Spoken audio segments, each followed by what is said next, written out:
Okay, rationalize natin tong question and answer na to sa area ng criminology, specifically sa juvenile delinquency. Pero before that, panoorin mo tong video na to at pakitapos, and like and follow and share ng video na to sa TikTok, sa YouTube, at lalo na sa Facebook, sa Master Crime. Okay, the question is, which term refers to an action that are considered illegal for minor but not for adults? So, ito daw yung illegal na gawain ng mga minor de edad, pero sa matatanda, hindi naman illegal. Bata lang. Sa bata lang, illegal. Okay, so meron tayong apat na pagpipilian: crime, felonies, status offense, at misdemeanor. I-rationalize natin kung ba't hindi sila at sila ang sagot. Unahin ko ang crime. Pag sinabing crime, it is an act or omission punishable by law. So, any kinds of law, whether man yan special law, criminal law, or simple rules man yan, or ordinances man yan. So, yan ang crime. Generic, whether an act or whether an omission. Okay, next, felonies. Okay, ito naman yung specific na krimen.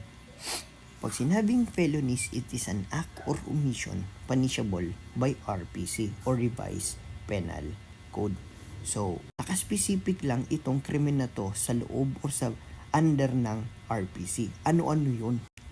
Stapa, murder, robbery, homicide, parricide, mutilation. Lahat yan ay felony. Bakit? Kasi lahat ng krimen na yun ay under ng Revised Penal Code. Okay, so misdemeanor. Pag sinabing misdemeanor, sometimes called infraction or ordinances. Okay, pag sinabing misdemeanor or infraction or ordinances, it is an act or omission punishable by simple rules. Anong klaseng simple rules? Barangay rules or barangay ordinance, municipal ordinance, provincial ordinance. Ano ba yung mga example niya? No? Sometimes may mga lugar na bawal ang jaywalking, bawal illegal parking, mga ordinances sa kanya-kanya nilang lugar.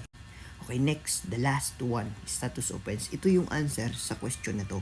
Bakit? Okay, sabi kasi ng RA 9344, the Juvenile Justice Welfare Code, specifically Section 4, Paragraph 1, status offense means it refers to an offense that is discriminately against a child, but in adult does not give or does not suffer penalty for those acts.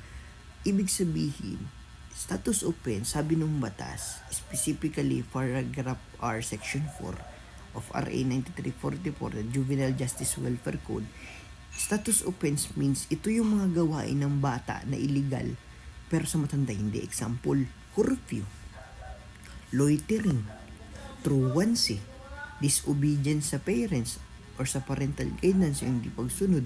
Lahat yan, pag ginawa ng bata, mali. Pero pag sa matanda, hindi. Yan ang status offense. Sana naintindihan mo.